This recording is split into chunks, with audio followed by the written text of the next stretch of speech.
நண்பர்கள் அனைவருக்கும் வணக்கம். என்னுள் இருந்து என்னை இயக்கிக் கொண்டிருக்கின்ற இறையருளுக்கும் குரு அருளுக்கும் என் மனமார்ந்த முதற்கண் வணக்கத்தையும் நன்றியும் தெரிவித்துக் கொண்டு, வாஸ்துவில் மிக முக்கியமாக ஒரு தவறு, முக்கியமான ஒரு விஷயத்தை சரி செய்தோம் அப்படின்னா நம்மளுடைய வாழ்க்கை அடுத்த கட்ட நகர்வுக்கு போகும் அப்படிங்கிறதுனா என்ன விஷயம் அப்படின்னு பார்த்தீங்கன்னா வடகிழக்கு அப்படின்னு சொல்லுவாங்க. ஸோ வடகிழக்கு அப்படின்னா ஈசான்யம் அப்படின்னு எடுத்துக்கலாம்.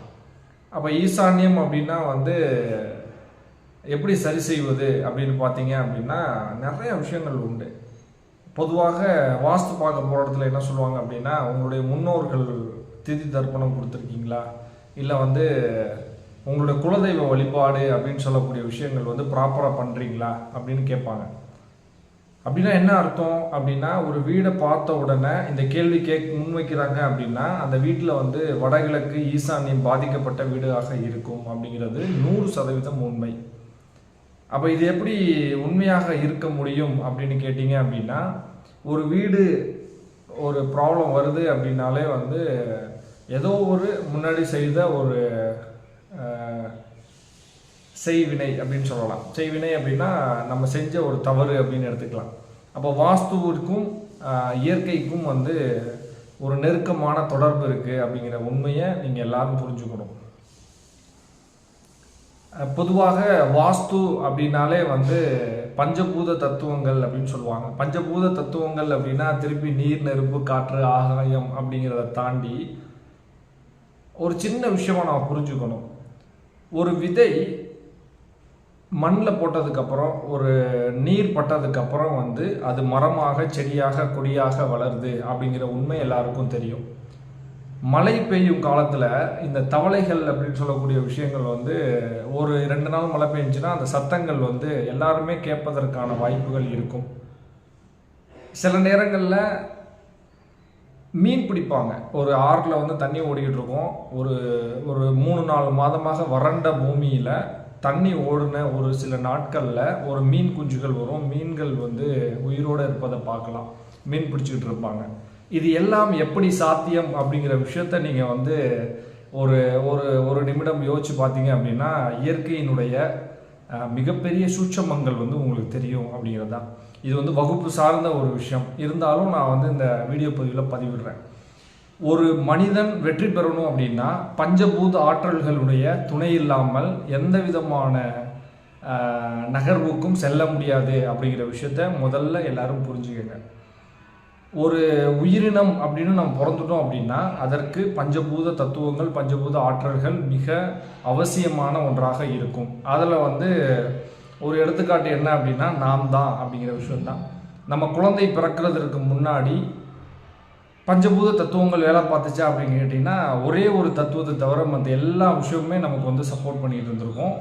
குழந்தை பிறப்பதற்கு அந்த ஒரு தத்துவம் பயன்படுத்தப்படும். அந்த பயன்படுத்தப்பட்ட அடுத்த நொடி நம்ம இந்த பூமியில் பிறப்பெடுப்பதற்கான முயற்சி எடுக்க ஆரம்பித்து விடுவோம் அப்படிங்கிற விஷயம்தான்.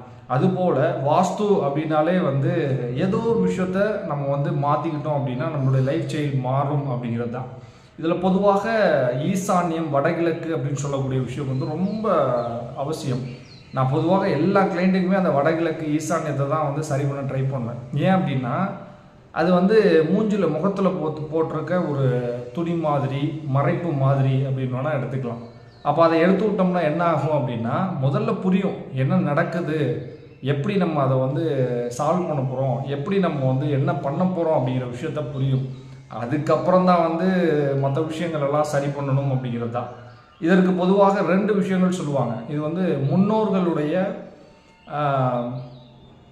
பிரச்சனைகள் அப்படின்னு சொல்லுவாங்க. இல்லை அப்படின்னா உங்களுக்கு குலதெய்வ வழிபாட்டில் ஏதோ இஷ்யூ இருக்குது அப்படின்னு சொல்லுவாங்க. பொதுவாக வாஸ்து கன்சல்டன்ட்னா அந்த விஷயத்த சொல்லுவாங்க. அப்போ முன்னோர்கள் ப்ராப்ளம் இருக்குது அப்படின்னா நம்ம ஏதாவது தவறு பண்ணியிருக்கணும். இல்லை அப்படின்னா நம்மளுக்கு முன்னோர்களுடைய திதி தர்ப்பணம் அப்படின்னு சொல்லக்கூடிய விஷயத்தில் விடுபட்டுருக்கணும் அப்படிங்கிறது தான். 2வது குலதெய்வ வழிபாடு அப்படிங்கிறது ஒரு மோஸ்ட் பவர்ஃபுல் மெத்தட். அதாவது ஒரே கம்யூனிட்டி, ஒரே இடத்துல கூடக்கூடிய நாளில் சில மாற்றங்கள் ஏற்படுதான்னு கேட்டால் நிச்சயமாக ஒரு பெரிய மாற்றங்கள் ஏற்படுது. ஒரு சில வீடுகளில் குலதெய்வ கோவிலில் என்னென்ன விஷயங்கள்லாம் இருக்குதோ டிட்டோவாக அவங்க வீட்டில் இருப்பதை நம்ம பார்க்கலாம்.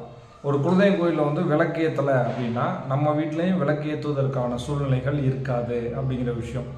அப்போ வந்து நம்ம வந்து இதை அப்படியே ரிவர்ஸ் மெக்கானிசமாக பண்ணணும் அப்படின்னா என்ன பண்ணணும் அப்படின்னா, குலதெய்வம் கோயிலில் 365 நாளும் வந்து விளக்கு ஏற்றுவதற்கான வழியை ஏற்படுத்தணும் அப்படின்னா, நம்மளுடைய லைஃப்லையும் நம்ம வீட்டிலையும் நம்ம சந்ததியினர் சார்ந்து இருக்கக்கூடிய இடத்துலையும் விளக்கு எறிவதற்கான வாய்ப்புகள் அந்த குலதெய்வம் ஏற்படுத்தும் அப்படிங்கிற விஷயம்தான். ஸோ இது போல் வந்து இந்த ஈசானியம் அப்படிங்கிறதுக்கும் திதி தர்ப்பணம் குலதெய்வம் முன்னோர்கள் அப்படிங்கிறதுக்கும் வந்து மிக நெருங்கிய தொடர்பு இருக்குது அப்படிங்கிற விஷயம்தான். இதெல்லாம் ஒரு செட் ஆஃப் த ஸ்டோரி. ரெண்டாவது, ஒரு வீட்டில் ஈசான்யத்தில் இருக்கக்கூடிய பிரச்சனைகள் மாற்றணும் அப்படின்னா இது ஆட்டோமேட்டிக்காக வந்து லைஃப் வந்து பெரிய சேஞ்ச் வரும் அப்படிங்கிறது உண்மை. ஸோ இது வந்து நான் நிறையா பேரோட வீட்டில் வந்து நான் பயன்படுத்தியிருக்கேன்னா மாற்றத்தை ஏற்படுத்தியிருக்கேன். இன்னும் பல ஆயிரக்கணக்கான லட்சக்கணக்கான மக்களுடைய வாழ்க்கையை மாற்றணும் அப்படின்னு நான் ஆசைப்பட்றேன். ஸோ இதற்கு வாய்ப்பளித்த பிரபஞ்சத்திற்கும் எங்களுடைய குருநாதர் ஆண்டாள் பி சொக்கலிங்கம் அவர்களுக்கும் என் மனமார்ந்த நன்றியை தெரிவித்துக்கொண்டு மற்றொரு வீடியோ பதிவில் உங்களிடம் சந்திக்கும் வரை உங்களிடம் இருந்து விடைபெறுவது ஸ்ரீராம் மனோகர். நன்றி, வணக்கம், வாழ்க வளமுடன்.